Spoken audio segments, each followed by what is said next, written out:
Hello YouTube, welcome to the LadyWealth.Africa channel. I'm fine, thank you for asking. I hope you guys have been doing well too. So this will be the second installment of my debt and net worth review. I'm very excited. You guys will see why very soon. But without any further ado, let us jump right into it because I'm so excited.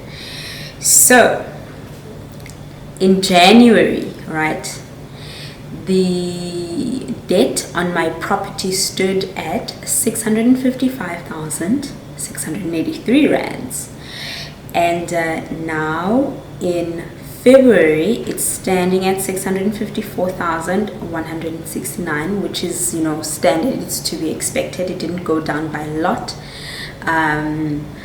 You know, we're talking, this is like a 20-year loan, so it makes sense. The car stood at 162,743. It's also standard.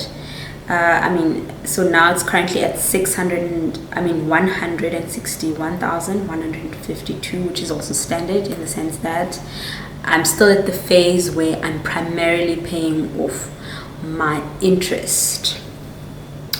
So, and then the personal loan was 92,220, and it currently stands at 84,131. So this is where the biggest change was, and I'll tell you guys why. So this month I was able to make an extra payment towards my personal loan.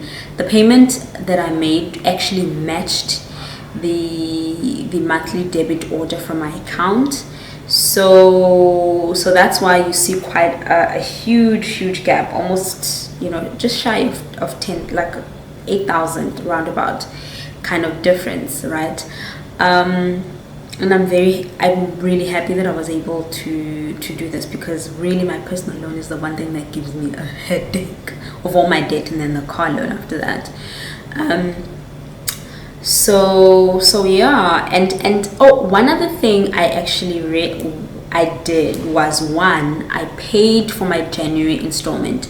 So now what normally happens with FNB on the personal loan, in January they actually give you a holiday, right?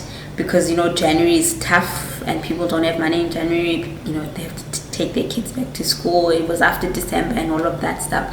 So what they normally do is, because they automatically subtract or take the money from my account directly. So in January they don't do that. So what I did was, even though they didn't do that, I went ahead and paid for my January installment, and then in February I had some money that I had, and I paid, I matched my monthly installment.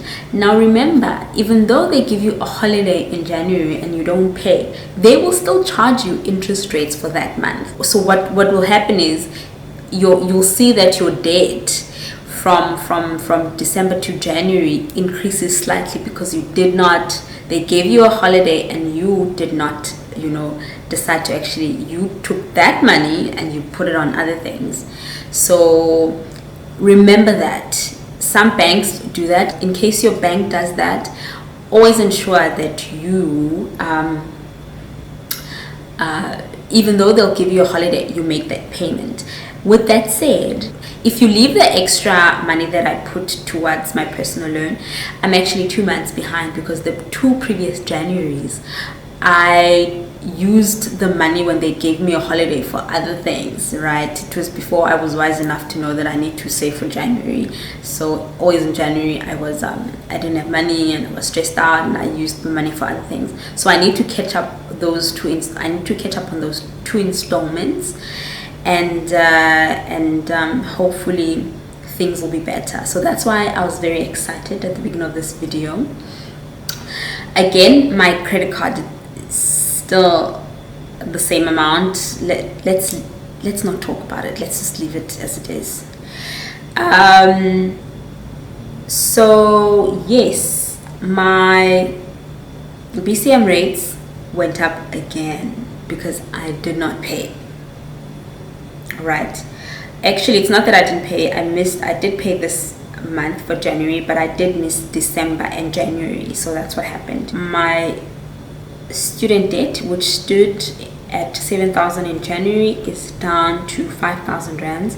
I cannot wait to have that done so I can get my certificate and be able to apply for jobs, because unemployment is looking at me like, girl, I'm coming for you. So I need that certificate. So currently my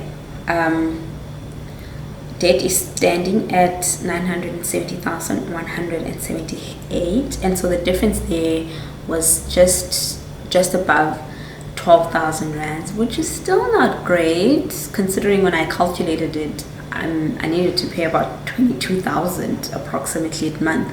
So I'm 10,000 rands short, meaning.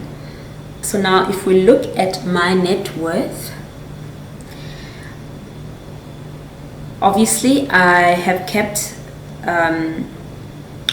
the value of the property the same, 850,000 as last month, as well as the car, because you know these things, they don't change all that often. So now if you take that 850,000 and then you subtract the 654,169, my net equity is 195,831 rands. So it's a positive net equity. So with the car loan, if you take 163,000 and then you subtract 161,152, you get 1,884, which is actually an increase from the previous 257. The debt stands at negative 84,131 for the personal loan, negative 47,175,000 rands for the credit card, and a negative 18,551 rands for my rates and taxes. I need to catch up on that, otherwise they're going to cut off my electricity, and then I'm going to lose tenants. And then the student debt stands at negative 5,000 rands. My investments have actually slightly increased, but you know, so they've increased from previously they were 67,288 and currently they stand at 70,799 rands. So now if you take the total amount of my assets and then you subtract the total amount of my debt, you will get my net worth, which stands at 113,621, right? So it is an increase from the previous month. I think it's probably an increase by almost maybe more than 15,000, somewhere there. This is due to the increase in the savings and investments, as well as the 12,000 decrease in my debt. So things are looking good with regards to my net worth, not so much with regards to my debt. So I need to step it up and really push forward. For me, this is really quite exciting because, you know, I'm starting to sort of see some movement in as far as my debt is concerned, and it actually going down. And I'm tired of feeling like I'm paralyzed. Debt, I feel like I'm a slave to debt as it currently stands. So I really need to work as hard as I can to get rid of it, so I can just live a happy, abundant life, you know, where I don't, not every decision I make has to be based on whether I have the money or not, or whether I need to pay this or pay that. I'm really sick and tired of that life. But if you guys enjoyed this video, please comment, like, and subscribe, guys. Don't forget to turn on the notification, because this time I am here to stay, and I promise you that. See you next time. Bye.